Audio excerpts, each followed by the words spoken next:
सुप्रभात बच्चों।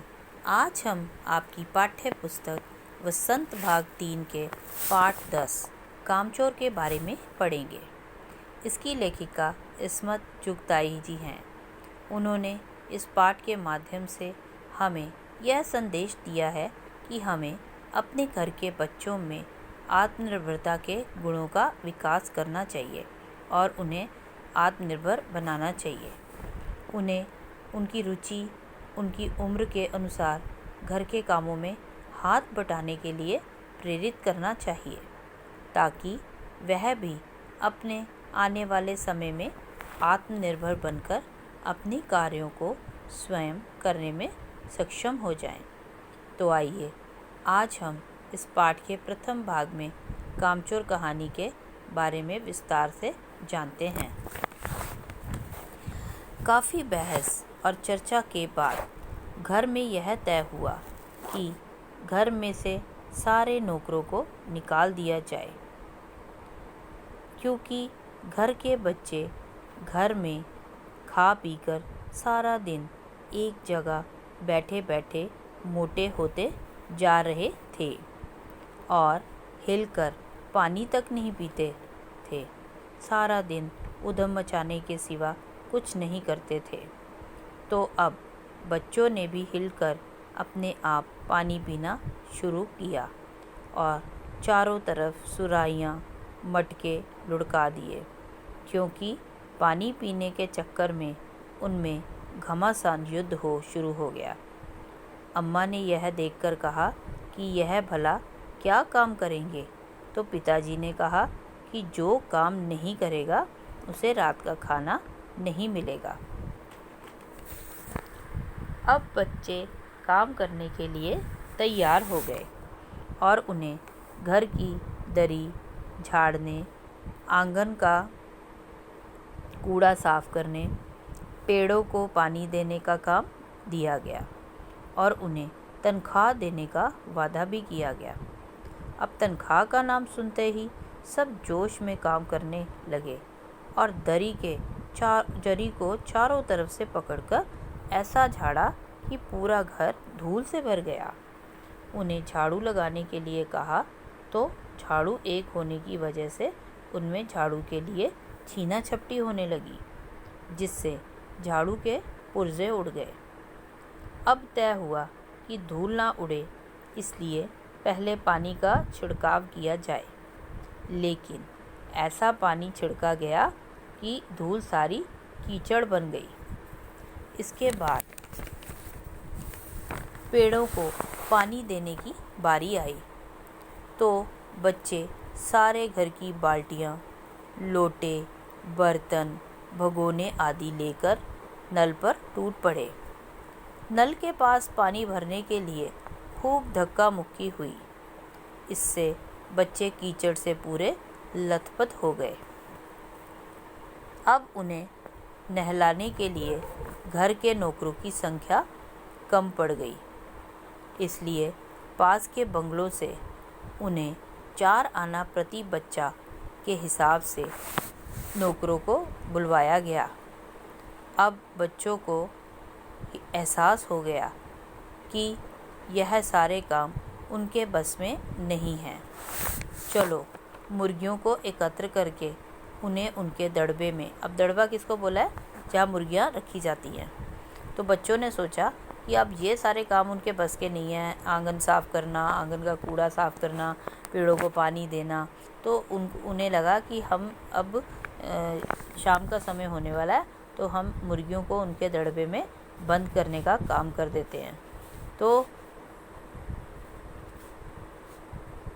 इसके लिए उन्होंने बांस, छड़ी लेकर मुर्गियों को हाँकने का काम शुरू किया। लेकिन मुर्गियां तो मानो अपने दड़बे में जाना ही नहीं चाहती थीं और वे चारों तरफ भागने लगी। 2 मुर्गियां खीर के प्याले में जा कूदी, जिससे दीदी के कामदानी दुपट्टा वे उनके बाल सारे सन गए, जो कि अभी अभी बाल धोकर आई थी। दीदी के कामदानी दुपट्टा, उनके बाल जो थे वो सारे किस्से कीचड़ से सन गए। दीदी एक मुर्गा अम्मा के खुले पायदान में जाकर गिरा, और जो अम्मा उनकी थी वो पास में बैठी थी, और उनका एक पानदान पड़ा था जिस पे पान खाते हैं ना, तो वो पानदान होते थे पुराने समय में, तो वो एक उनका पानदान जो था वो पास में पड़ा था। तो मुर्गी जो थी उसमें जाकर उनके पानदान में जाकर गिर गई, और उसके अंदर जो कत्था और चूना पड़ा था उसके अंदर उसके सारे पंजे जो थे सन गए। और फिर नानी अम्मा की सफ़ेद चादर जो थी उसके ऊपर जाकर उसने छापा मार दिया, और वहाँ से छापा मारते हुए आगे निकल गई। एक मुर्गी दाल की पतीली में छलांग मारकर भागी, और जो दाल की पतीली पड़ी थी पास में, एक मुर्गी उसके अंदर छलांग मारकर भागी। मतलब कि जब उन्होंने मुर्गियों को इकट्ठा करने का प्रयत्न किया तो वो मुर्गियाँ जो थी वो चारों तरफ इधर उधर आंगन में भागने लग गई।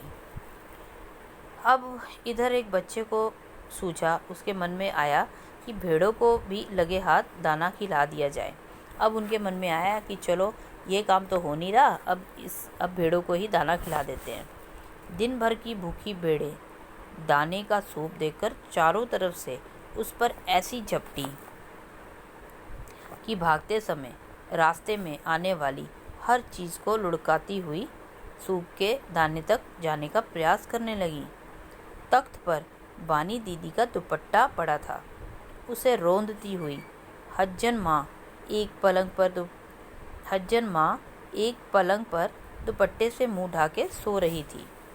उनके ऊपर से कूदती हुई सूप तक जाने का वो प्रयास करने लग गई। इतने में भेड़ें सब कुछ भूलकर तरकारी वाली की टोकरी पर टूट पड़ी।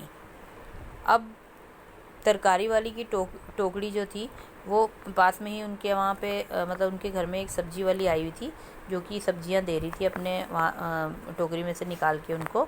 तो जब भेड़ें भाग रही थी इधर उधर, तो भेड़ें जो थी वो सूप भूलकर तरकारी वाली की सब्जी की तरफ ही आ गई।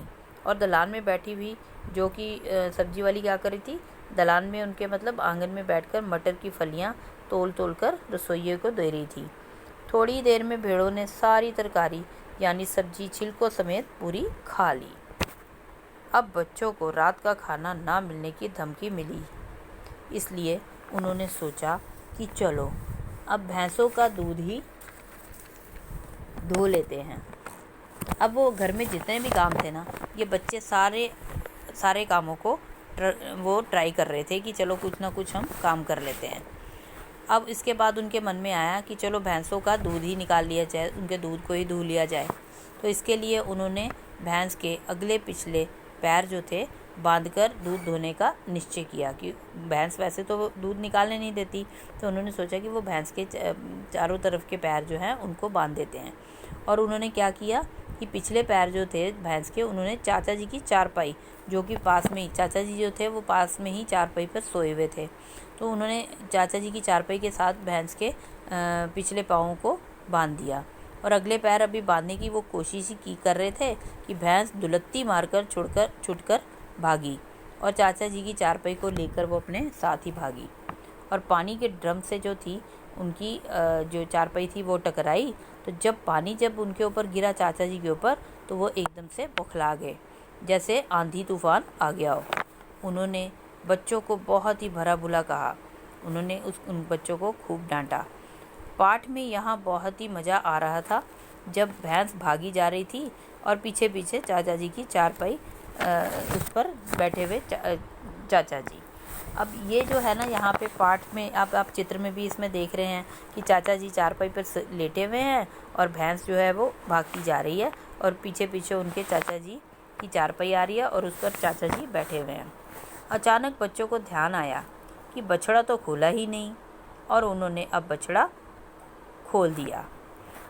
बछड़े के खुलते ही ममता में फंसी भैंस जो थी वो चुपचाप वापस आ गई। जो भाग रही थी अब वो रुक गई एकदम से।